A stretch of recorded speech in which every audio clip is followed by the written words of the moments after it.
सीताराम दोस्तों। आज का टॉपिक है तृतीयक और चतुर्थ क्रियाकलाप।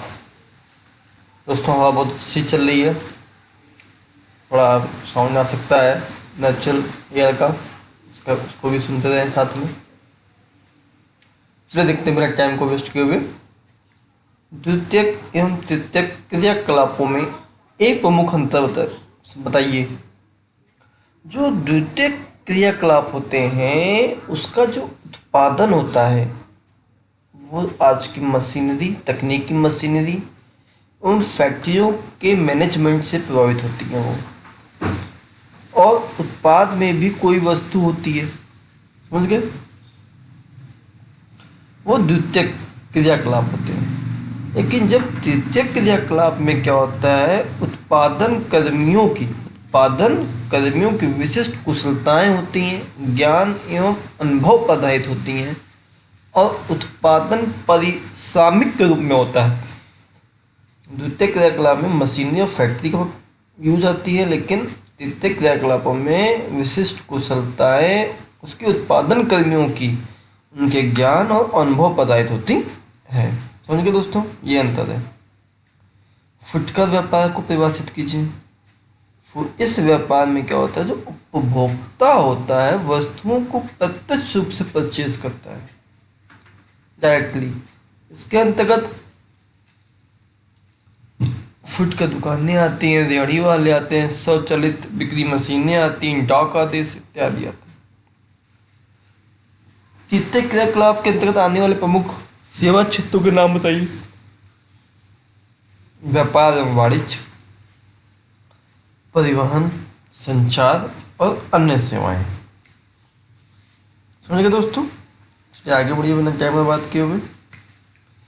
मोहल्ले में रेहड़ी लगाने वाले एवं इंटरनेट से सामान बेचने वाले आर्थिक क्रियाकलाप किस श्रेणी में आते हैं?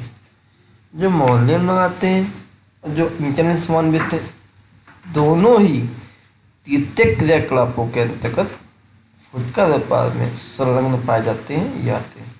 श्रृंखला भंडार क्या है? एक भंडार चलाने के अनुभवों को एक भंडार चलाने के अनुभवों को अन्य भंडार पर लागू करके अनेक जगह अपने व्यापारिक प्रतिष्ठान चलाना श्रृंखला भंडार कहलाता है। जैसे हमारे यहाँ एक ठग्गू का लड्डू था, पहले एक था गोलचरा पे ठग्गू का लड्डू, बहुत फेमस था। अमिताभ बच्चन ने भी उसी का सिखाया लड्डू। वो पता नहीं बुबू मूवी में गया था लड्डू, नाम मूवी का याद नहीं आ रहा। इसमें गाना है कज्जा रे ते काले काले नैना, उस वाले में। तो क्या हुआ, ठग्गू के लड्डू वाले ने एक यहाँ ब्रांच खोल दी, एक वहाँ ब्रांच खोल दी, एक वहाँ ब्रांच खोल दी, वहाँ ब्रांच खोल दी, 4 ब्रांच खोल दी, लेकिन नाम क्या दिया? एक ही दिया। तो वो क्या है? श्रृंखला भंडार है। ब्राह्मणस्रोतन क्या है? ब्राह्मणस्रोतन किसी कार्य में दक्षता को बढ़ाने के लिए, किसको बढ़ाने के लिए?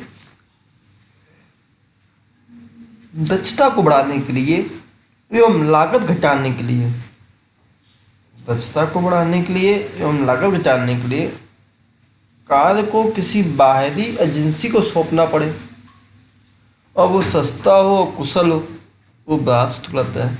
मतलब कोई भी काम को यहाँ पे नहीं हो पाया, हमने किसी बाहरी कंपनी को सौंप दिया काम करने के लिए, आउटपुट निकालने के लिए, उत्पादन करने के लिए, वो सस्ता भी रहा, टिकाऊ भी रहा, बढ़िया भी रहा और बढ़िया कुशल रहा, तो वो ब्राह्मणस्रोत कहला गया। पंचम क्रियाकलाप को क्या है? पंचम क्रियाकलाप के अंतर्गत वे क्रियाकलाप आते हैं जिससे कर्मी उच्चतम स्तर के निर्णय लेते हैं। किस स्तर के निर्णय लेते हैं? उच्चतम स्तर के निर्णय लेते हैं और नीतियों का निर्माण करते हैं। वो पंचम क्रियाकलाप होते हैं। जैसे वित्त एवं विधि परामर्शदाता। सूचना एवं संचार प्रौद्योगिकी का विकास पूरे विश्व में एक जैसा नहीं है। इसके आधार पर विश्व का विभाजन क्या कहलाता है? इसके आधार पर विश्व का विभाजन अंकीय विभाजन कहलाता है। परिवहन दूरी कैसे व्यक्त की जाती है? परिवहन दूरी को लंबाई की वास्तविक दूरी, समय तथा लागत दूरी के रूप में व्यक्त किया जाता है, वही परिवहन दूरी कहलाती है। और परिवहन के संदर्भ में समकाल रेखाएं किसे कहते हैं?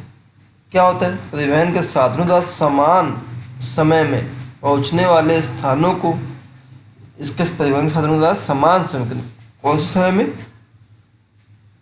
समान समय में पहुंचने वाले स्थानों को मिलाने वाली रेखा को समकाल रेखा कहते हैं।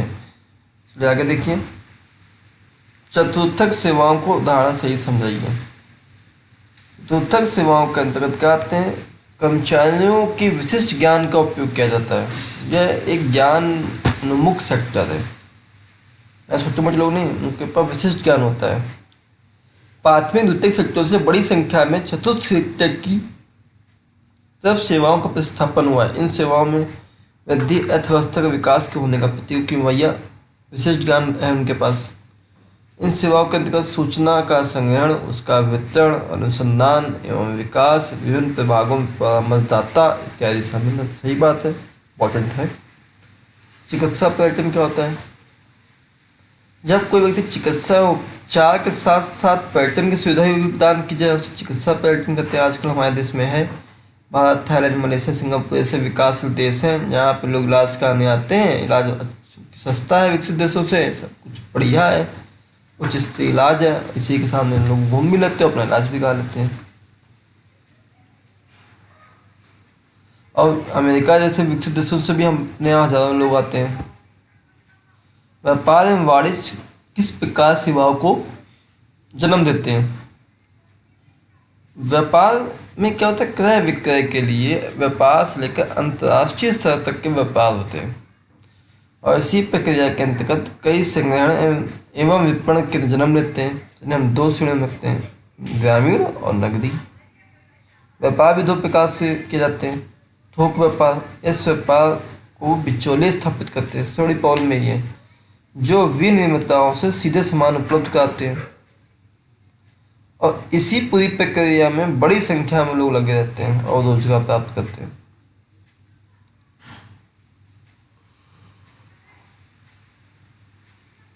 अंकीय विभाजन क्या है? विश्व के सभी देशों में सूचना एवं संचार प्रौद्योगिकी समान रूप से विकसित नहीं है, लेकिन जिन देशों में सूचना एवं संचार प्रौद्योगिकी विकसित है, वहाँ लोगों को सूचना बहुत जल्दी से मिल जाती है और वे विकसित टेक्नोलॉजी की तरफ आगे बढ़ जाते हैं। जबकि विकासशील देशों में ये चीज़ें आसानी से प्राप्त नहीं हो पाती हैं और विकास की दौड़ में पीछे रहते हैं। यही क्या करता है? विश्व के देशों को विभाजित कर देता है। इसे ही अंकीय विभाजन कहते हैं। और एक देश के विभिन्न राज्यों में इस तरह का विभाजन भी हो सकता है, जैसे भारत में हैदराबाद, बेंगलोर, दिल्ली, कोलकाता, और जैसे नगर अन्य नगरों से आगे अंकीय विभाजन है।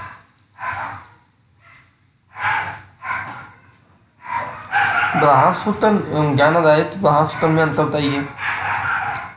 बाह्यस्रोतन उसे कहते हैं जब हम किसी भी प्रकार के कार्य को लागत कम करने एवं कुशलतापूर्वक संपन्न करने के लिए दूसरी एजेंसी को सौंपते हैं, बाहर की एजेंसी को, समझे? वो बाह्यस्रोतन हो गया। और ज्ञान आधारित बाह्यस्रोतन क्या है? कि जब हम किसी ऐसे कार्य को बाहरी एजेंसी ऐसे व्यक्ति को सौंपते हैं जिसमें विशेषता होती है, विशिष्ट ज्ञान और कौशल की आवश्यकता हो, उसे ज्ञान आधारित बाह्यस्रोतन कहते हैं।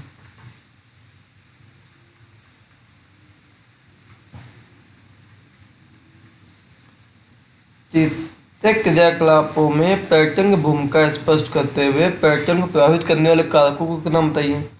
जो पर्यटन है विश्व के प्रमुख तृतीयक क्रियाकलापों में अग्रणी स्थान रखता है। इसी के अंतर्गत पर्यटकों के आवास, भोजन, परिवहन, मनोरंजन, खरीदारी जैसे सेवाएं उपलब्ध कराने के लिए स्थानीय व्यक्तियों को नियुक्ति होती है। इससे बड़ी संख्या में रोजगार का उत्पादन होता है, रोजगार सृजन होता है। आप मनाली घूमने जाइए तो वहाँ के स्थानीय लोगों को फ़ायदा हुआ कि नहीं हुआ?